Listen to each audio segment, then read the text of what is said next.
Assalamualaikum warahmatullahi wabarakatuh.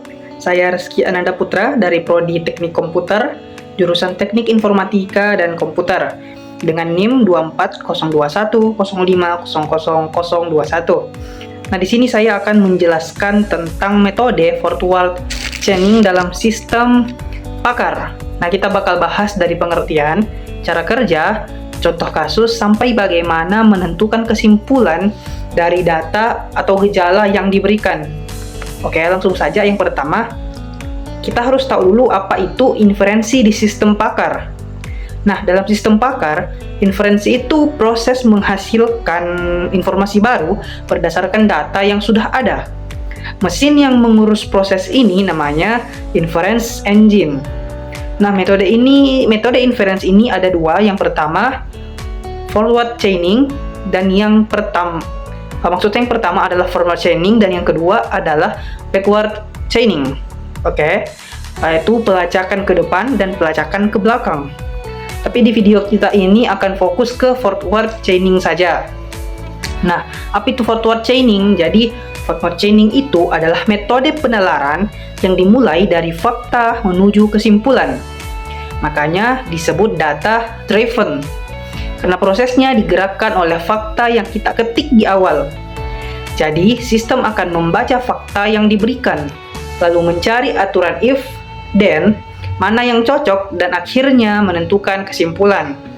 Contohnya, if gejala A, N gejala B, N gejala C, then penyakit X. Seperti itu contoh dari penerapannya. Nah, yang ketiga adalah forward chaining ini cocok digunakan untuk apa? Nah, jadi forward chaining ini cocok digunakan buat kasus seperti mendeteksi penyakit berdasarkan gejala.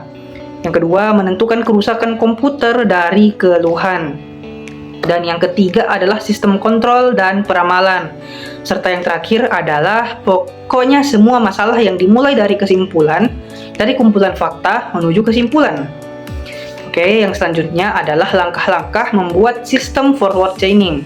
Jadi kalau kita bangun sistem pakar pakai metode ini, langkah-langkahnya adalah sebagai berikut. Oke, jadi saya bacakan. Yang pertama, cari pakar sesuai tema. Kemudian yang kedua, kumpulkan data kesimpulan atau diagnosanya.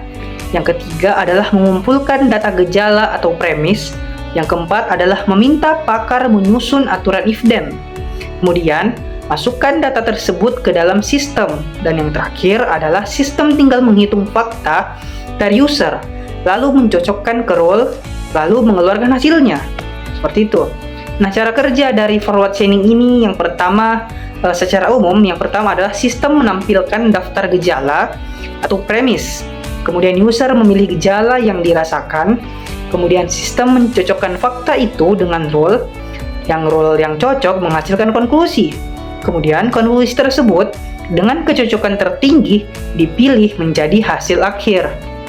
Nah, contohnya itu ada pada diagnosis penyakit, yang misal ada mahasiswa yang datang ke dokter dengan keluhan. Yang pertama, sulit tidur, kemudian sering terbangun di malam hari, sering minum kopi malam, dan sering mengerjakan tugas malam. Nah, keempat keluhan itu kita sebut sebagai fakta. G001, G006, G011, dan G012. Nah, kemudian kita punya data role dari pakar, misalnya R1, jika G001 dan G006, maka penyakitnya adalah P001. Kemudian R2, jika G006 dan G011, maka penyakitnya adalah P002. Begitu juga dari R3, jika G001, G006, G011, dan G012, maka penyakitnya adalah P003 atau insomnia temporer. Nah, proses forward chaining pada kasus ini kita cocokkan dengan fakta dengan rule satu per satu.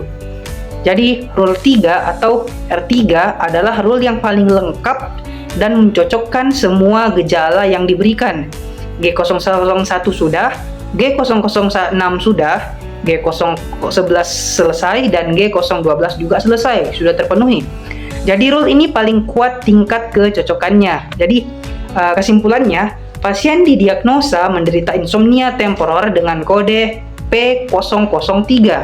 Seperti itu tadi dari proses forward chainingnya dan contoh studi kasus. Nah, ada juga teknik penyelesaian dari pohon dan iterasi. Jadi, dalam sistem pakar, forward chaining ini bisa digambarkan dengan dua metode. Yang pertama, teknik tree atau pohon akar, yang merupakan semua gejala bercabang ke role yang memenuhi sampai kesimpulan. Nah, kemudian yang kedua adalah teknik iterasi. Teknik iterasi ini masuk ke antrian role. Sistem dicek satu persatu, kemudian hasil yang paling cocok akan keluar. Seperti itu. Jadi dua metode ini cuma cara visualisasi saja, tapi intinya sama. Mencocokkan fakta dengan rule. Oke, itu saja penjelasan dari saya tentang metode forward chaining, mulai dari definisi, fungsi, cara kerja, sampai contoh diagnosis penyakit. Dengan memahami metode ini, kita bisa melihat bagaimana sistem pakar menarik kesimpulan dari gejala-gejala atau fakta yang kita berikan. Itu saja, saya Rizky Ananda Putra dengan NIM 240210500021 dari Prodi Teknik Komputer kelas C Angkatan 24. Terima kasih. Wassalamualaikum warahmatullahi wabarakatuh.